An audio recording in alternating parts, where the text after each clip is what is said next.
Well, Jack Buckby is the co-founder of a new right-wing magazine. You've just seen him in that piece. Barbara and Toomey is a political activist from the NUS Black Students Campaign. And from Dublin, we have Angela Nagle, who's an expert in this area and has written about online culture wars. Angela, there have always been angry people who didn't like immigrants or hated Jews or hated Muslims. But there were a relatively small number of them, so they didn't really matter. What we see now is this sort of radicalisation of young people on the internet. Does this make them losers with laptops or a political movement?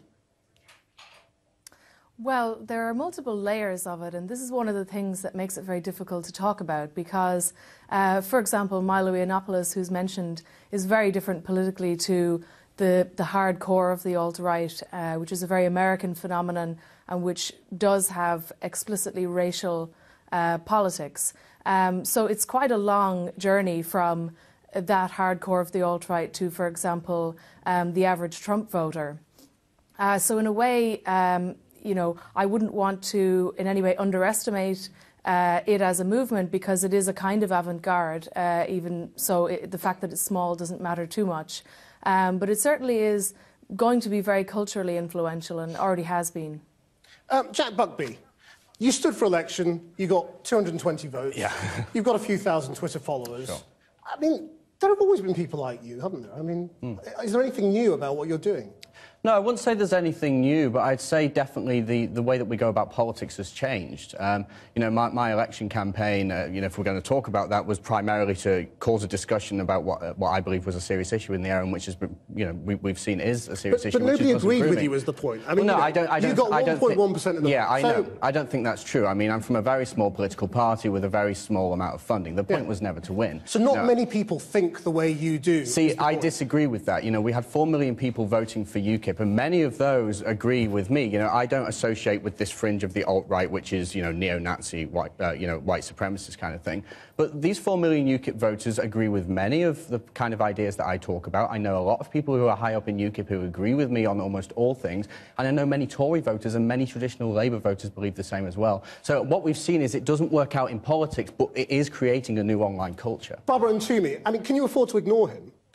I've never said that we should ignore people like Jack, to be honest. I am actively campaigning and will continue to ignore people, to campaign against people like Jack and the views that he stands for. I think it's absolutely despicable that you can sit here and basically spout these things that basically infringe on the rights of other people to just exist in society. It's ridiculous. Like, you're able to exist and be you, but yet your whole movement and your whole thing is about how, you know, for some reason, black people have low IQs. I mean, he's proven that there's no actual biological difference between black and white people. That's a myth. That's pseudosciences from the 1800s that you keep bringing back. So I'm just completely astonished. Somebody as well-educated that you know, chooses to believe such nonsense, quite frankly. I'd love to know where you got this information from, because I don't believe those things that you're talking about. But you have said people should be deported, haven't you? Yes, people who are a drain on the economy, absolutely, yes. What, so white people as well? So who gets to define anybody who's a drain on the economy? No. Who gets to decide who's a drain?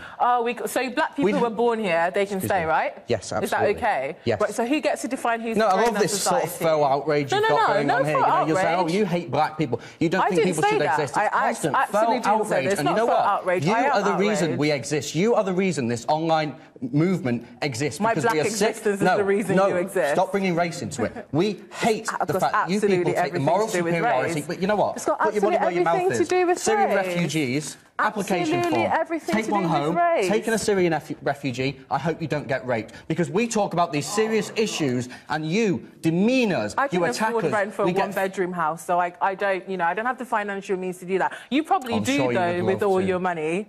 Oh, all the money I've got? Where did I get that from? No, let me just sort of... I mean, you know, the point is, it's a bit like a religion, watching this. You know, it's like watching two people who just believe different things. And I just wonder whether you see the similarity between what you're doing and what ISIS are doing, and that you're sort of... There's a radicalisation going on, isn't there? ISIS are throwing gays off buildings. They're attacking feminists. I mean, people like you are evil to those people. They want you dead. We're talking about these serious issues, and you sit there with your faux outrage, scuffing when you hear something you don't like. It's despicable. Just address the point. What I'm saying is, you're organising online. You make videos. You make these sorts of videos with music, and you cut in pictures of attacks and terrorist attacks and all that kind of stuff. That's exactly what ISIS and Al-Qaeda do. And they prey on vulnerable people. That's really not and I the wonder issue whether here. The you're content preying is on entirely different. similarly vulnerable people. I'm portraying a message to people who a lot of people already understand these issues. Some people are on the edge of realising that there are issues. But to try and compare our movement, and again, I don't associate with these ultra-right white supremacists. I'm not one of those. If anything, I'm a paleo-libertarian. Yeah, but our ideals are entirely hang on. Okay, let's just establish really that. matter. You want Britain to be essentially white, don't you? No, I think it should be majority indigenous. Majority It is already majority white. Fine. What is the problem? White people make up... Listen, white people make up 20% of the world's population. The reason why I'm sat in this country today is because Britain came to my country hundreds of years ago. That is the exact reason why I'm sat here today. So don't... This pretend... No, but the reason why I'm here is because you were in my country first, invaded still and enslaved.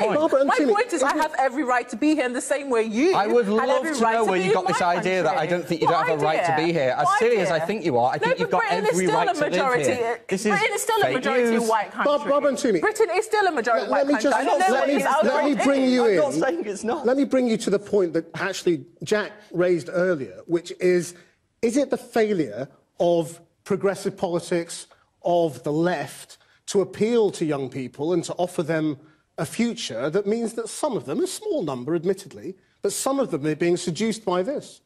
A small number of people will obviously be seduced by this. That's just the fact. Well, they just always would be. I don't think that there's anything wrong with the left or the progressive not being able to make the case. I think we're living in a very particular time where austerity, people's living standards have been driven, and the left has not been able to be empowered to improve that. That's just a fact. We're at the height of capitalism at the moment, where it's exploit, and the easiest way to do that is to tell groups of people that other people are the problem. Why have you brought in an application from here for a Syrian refugee? What's that got to do with anything that we're discussing in here? No, but that's the point. That's exactly the point. Let's just go to Angela. I mean, I don't know what you've made of this argument that's been going on in the studio. I want to come back to whether this is something that is really powerful and dangerous, as many people would see it, or whether it's just, you know, a bunch of kids who'll grow up eventually and feel a bit embarrassed about how they felt. No, I think it's important not to underestimate it, particularly because in terms of what you were just saying a moment ago about the left, I mean, really the centre has collapsed in quite a major way, as we've seen, particularly with the election of Donald Trump. What you have is really a kind of exhausted and quite bankrupt centre-left and centre-right who are kind of progressive neoliberals who really believe in nothing other than the market. And it was quite sad to hear some of the young people in that video because many of them clearly feel, you know, very fatalistic about the future. That doesn't excuse what they're saying, but you know, it tells us that we are really lacking a vision at this point. Well, we must leave it there. Angela Nagle, Barbara and Toomey and Jack Buckby, thank you for coming in. I'm sorry if any of those views offended you, but it's Channel 4's job to explore minority views, and that's what we do.